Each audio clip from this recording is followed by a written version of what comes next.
পঞ্চম শ্রেণীর বাংলাদেশ ও বিশ্ব পরিচয় বইয়ের অধ্যায় 12 বাংলাদেশ ও বিশ্ব।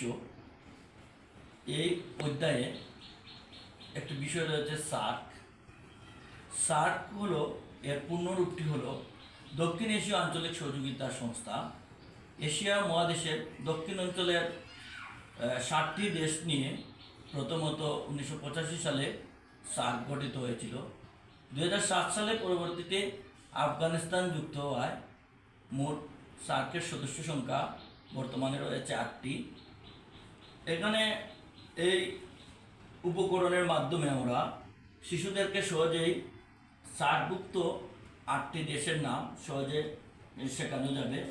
আমরা যদি এভাবে ঘুরিয়ে ঘুরিয়ে বাংলাদেশ, ভারত, পাকিস্তান, শ্রীলঙ্কা, নেপাল, মালদ্বীপ, ভুটান এবং সর্বশেষ আফগানিস্তান, এভাবে আমরা তাদেরকে যদি এই সার্কভুক্ত 8টি দেশ শেখানো সম্ভব এবং সহজেই তারা এগুলো এই 8টি দেশের নাম মনে রাখতে পারবে। ধন্যবাদ।